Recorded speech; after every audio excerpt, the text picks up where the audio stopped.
इष्टों की धरती इष्टिकापुरी इटावा से मैं देवेंद्र प्रताप सिंह राजस्थान की शौर्यशाली धरा के शौर्यशाली श्रोताओं को प्रणाम करता हूं। अभिनंदन अभिनंदन।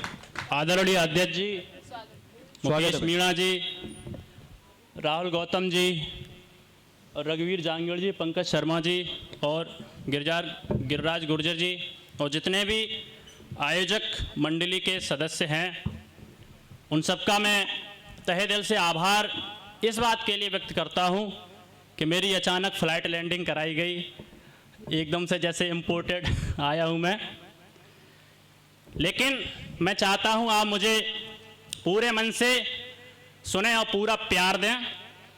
4 पंक्तियों से शुरुआत करना चाहूंगा, देखना चाहूंगा मुझे आप कितनी देर सुनना चाहेंगे। अभिनंदन अभिनंदन। नौजवान पीढ़ी का प्रतिनिधित्व करते हुए आज के नौजवानों के लिए एक प्रश्न छोड़ता हूं कि स्वार्थ के से और शक्ति में रहे सशक्त तो जी, शावकों को शूरता का नाम कैसे पचेगा। क्या बात है। स्वार्थ के से और शक्ति में रहे सशक्त तो जी, शावकों को शूरता का नाम कैसे पचेगा। और पुरखों ने प्राण दे संजोया परिपाटियों को, संतति है सोई तो अस्तित्व कैसे बचेगा। क्या बात है, शाबाश शाबाश देवेंद्र। स्वार्थ के से और शक्ति में रहे सशक्त तो जी, शावकों को शूरता का नाम कैसे पचेगा। और पुरखों ने प्राण दे संजोया परिपाटियों को, संतति है सोई तो अस्तित्व कैसे बचेगा। और पौरुष ने प्रेम में पराक्रम भुला दिया तो शत्रुओं में खौफनाक शोर कैसे मचेगा। कि पौरुष ने प्रेम में पराक्रम भुला दिया तो शत्रुओं में खौफनाक शोर कैसे मचेगा। और देश की जवानी प्रेम पाश में पड़ी रही तो रण में प्रचंड इतिहास कौन रचेगा। वाह वाह। कि देश की जवानी प्रेम पाश में पड़ी रही तो रण में प्रचंड इतिहास कौन रचेगा। हम वीर रस के कवियों को पार्टी विशेष का एजेंट घोषित कर दिया जाता है। दुर्भाग्य है साहब, यह राष्ट्रवाद एक धर्म युद्ध है और धर्म युद्ध से कोई भी तटस्थ नहीं रह सकता। किसी भी पार्टी की, किसी भी राज्य की, किसी भी राजनीतिक दल की अपनी निजी समस्याएं हो सकती हैं, अपने कई मुद्दे हो सकते हैं, लेकिन जब राष्ट्र और धर्म की बात आती है तब कोई तटस्थ क्यों नहीं रहना चाहिए। प्रमाण देता हूं आदिकाल से जी कि सुप्त प्राय प्रौढ़ वृद्ध जौनों का लहू रहा तो शत्रु कैसे पाएंगे शिकस्त धर्म युद्ध में। और महारथियों का मौन टूटा ना तो दंभियों का षड्यंत्र कैसे होगा ध्वस्त धर्म युद्ध में। कि सुप्त प्राय प्रौढ़ वृद्ध जौनों का लहू रहा तो शत्रु कैसे पाएंगे शिकस्त धर्म युद्ध में। और महारथियों का मौन टूटा ना तो दंभियों का षड्यंत्र कैसे होगा ध्वस्त धर्म युद्ध में। और याद कीजिए कि नीतियां अनीति पे अड़े थे विविध कला के सिद्ध हस्त धर्म युद्ध में। कि याद कीजिए कि नीतियां अनीति पे अड़े थे विविध कला के सिद्ध हस्त धर्म युद्ध में। और पापियों के पक्ष में पितामह खड़े थे और केशव भी थे कहां तटस्थ धर्म युद्ध में। केशव भी थे कहां तटस्थ धर्म युद्ध में। कहा जाता है कि वीर रस के कवि केवल आग बोलना जानते हैं, युद्ध की बात करना जानते हैं साहब। मैं कहता हूं सुबह शाम राम राम करने की परंपरा है हमारे देश में। हम अहिंसा के पुजारी रहे हैं, लेकिन जब कोई हमारा पौरुष ललकारने लगे तो हमें उसी जहां श्री राम का नाम सुबह शाम लिया जाता है तो उनके जीवन चरित्र को प्रदर्शित करना पड़ता है। आखिर क्या है प्रभु श्री राम का जीवन, बताना चाहूंगा। क्यों अहिंसा हम सदैव लागू नहीं हो सकती, बताना चाहूंगा क्या है प्रभु श्री राम का जीवन। कि छोड़ दिए मोतियों के हार स्वर्ण के मुकुट पर, प्रतिष्ठा के परिमाण नहीं छोड़े थे। और छोड़ी नहीं रीति रघुकुल की न टूटियान, भरत ने राम पद त्राण नहीं छोड़े थे। कि छोड़ दिए मोतियों के हार स्वर्ण के मुकुट पर, प्रतिष्ठा के परिमाण नहीं छोड़े थे। और छोड़ी नहीं रीति रघुकुल की न टूटियान, भरत ने राम पद त्राण नहीं छोड़े थे। और छोड़ी जन्म भूमि पाए वन में में अपार कष्ट, पर रघुवंश के प्रमाण नहीं छोड़े थे।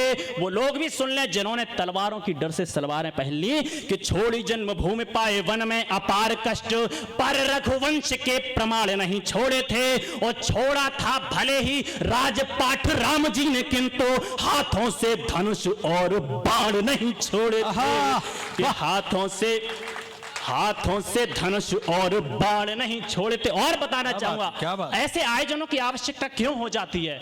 आजकल बहुत से कार्यक्रम होते हैं जहां वीर से कवियों के बिना, ओज कवियों के बिना कार्यक्रम कर दिए जाते हैं। ये दुर्भाग्य है हमारे देश का।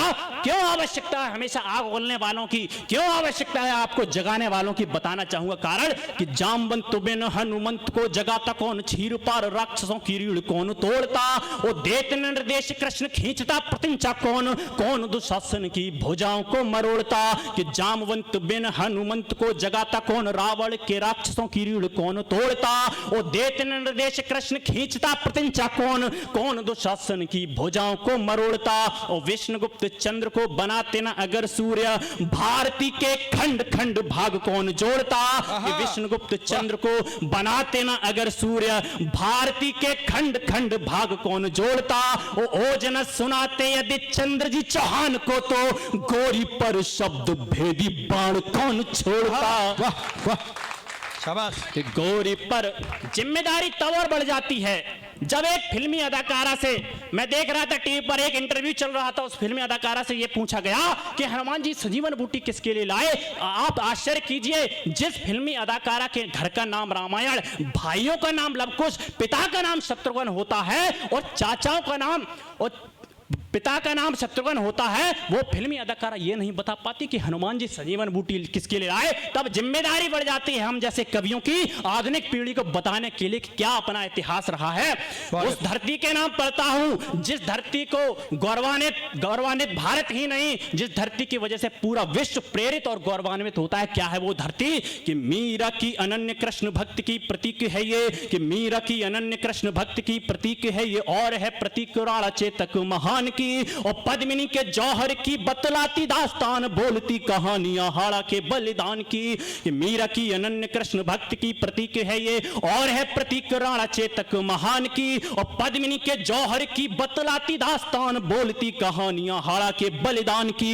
मातृभूमि के लिए प्रथा शुरू हुई यहीं से, पन्ना धाय मात के अमरदीप उदान की। कि मातृभूमि के लिए प्रथा शुरू हुई यहीं से, पन्ना धाय मात के अमरदीप उदान की। और शौर्य स्वाभिमान कड़ कड़ में है विद्यमान, पुण्य पूजनीय भूमि मारे राजस्थान की।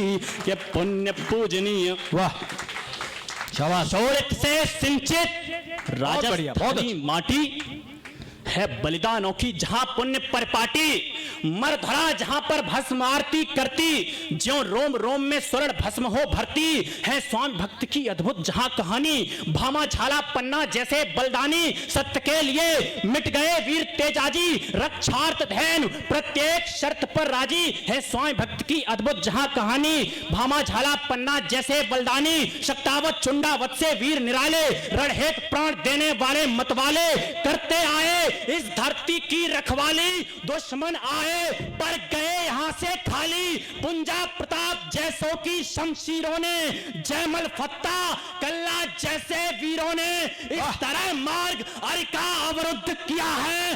कट गया शीश तो धड़ ने युद्ध किया है। शाबाश, अरे वाह वाह देवेंद्र वाह। कट गया शीश तो धड़ ने युद्ध किया है।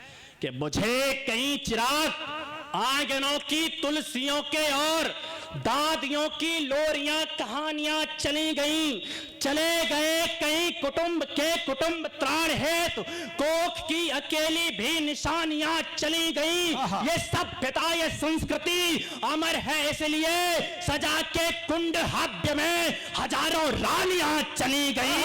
ये देश कब अहिंसकों की नीतियों से है बचा, इसे बचाने में कई जवानियां चली गई। वाह भैया वाह शाबाश, बहुत अच्छे बहुत बढ़िया। तो अफसोस तब होता है कि जब कोई कह देता है कि दे दी हमें आजादी बिना खड्ग बिना ढाल, मैं किसी का व्यक्तिगत विरोधी नहीं हूं, महापुरुषों का सम्मान होना चाहिए, लेकिन जब किसी गीत की आड़ में आजादी के क्रांतिकारियों को भुलाने का षड्यंत्र रचा जाए तो बताना चाहूंगा कि जिन्होंने ये लिखा था दे दी हमें आजादी बिना खड्ग बिना ढाल, उन्होंने ये भी लिखा था कि पर्वत पर्वत आग लगी थी, पत्थर पत्थर शोला था और बोली हर हर महादेव की बच्चा बच्चा बोला था। अब प्रश्न छोड़ता हूं, जो लोग कहते हैं कि आजादी अहिंसा से आई, बताइए कि टूटी हुई चूड़ियां सिंदूरहीन मांगो और सूनी गोद वाली उन नारियों ने क्या किया, वो झांसी वाली रानियों से सैकड़ों वीरांगनाओं मसली जोन फुलवारियों ने क्या किया, कि टूटी हुई चूड़ियां सिंदूरहीन मांगो और सूनी गोद वाली उन नारियों ने क्या किया, वो झांसी वाली रानियों से सैकड़ों वीरांगनाओं मसली जोन फुलवारियों ने क्या किया, और राजगुरु अशफाक भगत जफर बोस जैसे उन वीर अवतारियों ने क्या किया, राजगुरु अशफाक भगत जफर बोस जैसे उन वीर अवतारियों ने क्या किया। और बुद्ध जी भी ये बता दें आजादी अहिंसा से तो 7 लाख शहीद क्रांतिकारियों ने क्या किया। वाह वाह भैया वाह। और एक प्रश्न छोड़ता हूं साहब कि ऊधम भगत से जवानों को बताया मूर्ख, इससे बड़ा क्या होगा अपमान रोष का। जलियांवाला बाग कांड हुआ, देश के नौजवानों में इतना रोष जागा, अगर उस रोष को प्रकट करने का अवसर दे दिया जाता कि दूसरे दिन एक भी अंग्रेज हिंदुस्तान में नहीं मिलता, लेकिन उन नौजवानों को पागल कह दिया गया। तब कहना चाहूंगा कि ऊधम भगत से जवानों को बताया मूर्ख, इससे बड़ा क्या होगा अपमान रोष का। शामिल अहिंसक सियार भी रहे थे खूब, घोटने में गला इंकलाबी उद्घोष का। अरे गोरों के अलावा जो नकाब पोश देश में थे, डर था उन्हें भी उस रोष व खरोश का, और भेड़ चाल छोड़ के बताना होगा पीढ़ियों को सौदा किसने किया सुभाष चंद्र बोस।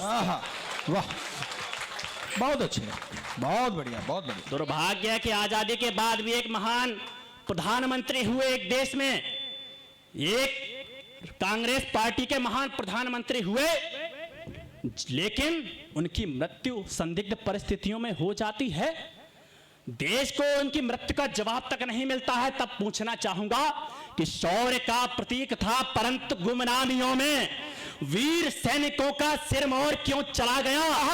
देश हेतु प्राण देने वालों की कमी नहीं थी, फिर भी अखंडता का दौर क्यों चला गया। कि देश में दलाल नहीं थे तो द्रोहियों के हाथ कश्यप जालौक वाला ठौर क्यों चला गया। और लाल यदि काल से गया तो ये बताइए कि जंग में जीता हुआ लाहौर क्यों। क्या बात है, वाह भैया वाह भैया, शाबाश। आना चाहूंगा कैसे आई थी आजादी साहब, कि भारती की आरती की थाल में सजा किसी मंगल के मस्तक की रोली बोलने लगी। और देश की जवानी में था बलिदानों का रिवाज, भोले बम्बू साधुओं की टोली बोलने लगी। भारती की आरती की थाल में सजा किसी मंगल के मस्तक की रोली बोलने लगी। और देश की जवानी में था बलिदानों का रिवाज, भोले बम्बू साधुओं की टोली बोलने लगी। और देश में स्वाधीनता का फैला जब जागरण तो विदेशी वसनों की होली बोलने लगी। कि देश में स्वाधीनता का फैला जब जागरण तो विदेशी वसनों की होली बोलने लगी। और वंदे मातरम और जय हिंद वाले बोल नेताजी की पिस्टल की गोली बोलने लगी। नेताजी की नफरत न मोहब्बत न तो चाहत की वजह से, अरदास न पूजा न इबादत की वजह से, नफरत न मोहब्बत न तो चाहत की वजह से, अरदास न पूजा न इबादत की वजह से, नेता न पार्टी न सियासत की वजह से, अरे नेता न पार्टी न सियासत की वजह से, ये मुल्क सलामत है शहादत की वजह से। वाह बहुत बढ़िया, बहुत अच्छे, बहुत बढ़िया।